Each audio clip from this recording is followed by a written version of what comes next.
I've got 72 hours to learn how to fly this drone for a professional shoot. So for my first flight, I thought I was going to start off in angle mode, even though I've had no practice in angle mode because I thought it'd be easier than acro. Unfortunately, it was very windy that day and I couldn't control it, so I had to set it down in the grass, and it took a while for me to find it. I lifted off, crashed immediately, and melted 2 blades. This is not looking good. From there, I scraped the melted bits of plastic off the motors and decided that we were going to be flying indoors for the rest of the day. Which was another mistake because I thought I was getting good at this FPV stuff and I thought I could hand catch it like I see the people do on Instagram, and the blades went through my finger. I don't know if I can show this on YouTube or not, but I cut my finger up pretty good. Learning real FPV has been a painful experience so far, so I spent the rest of the day working in the sim. The next day I took my talents outside, or my lack of talent outside, and I flew in full acro mode. This drone is a lot easier to control than any of the DJI drones that I've ever used. It's honestly a very fun drone to fly. It fights the wind pretty well. And I feel like because I've had all these years of practice in the sim, even before I even bought the drone, I feel like I'm fairly decent at flying this thing. Now, the one thing that I never practiced doing while I was in the sim was landing. And that's about to be the worst mistake that I've ever made with this drone. So with FPV drones, you don't just hold down the left stick and then it's going to land, because that just cuts off the motors and it's going to drop like a rock. Instead, what you have to do is you have to get low enough to the ground and press the button to be able to set it down somewhat gently. I didn't do that at all during this flight.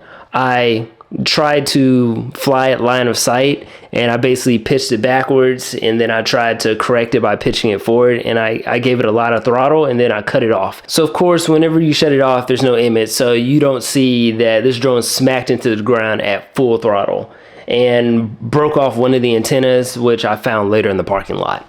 2 days in and it is not going well. Every single flight I take, I break something on this drone.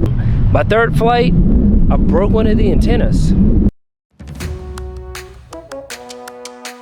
Today's the last day I had to practice before the event, so I'm flying around a basketball court just to get an idea of how tight the space is going to be, because I'm going to be shooting a 3-point contest. One of the antennas completely broke off of the drone, so if you notice, the connection rate has dropped by half compared to when I first started flying. But for some reason it still works.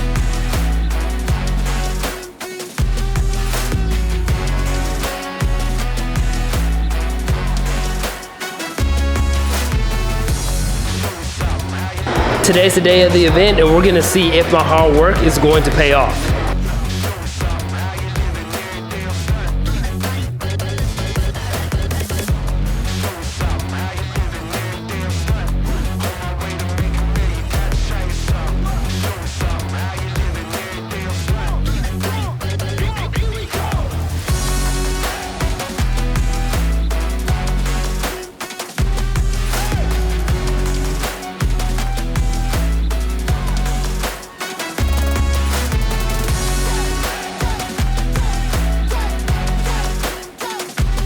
Unfortunately, after a few more flights, I had to retire the drone.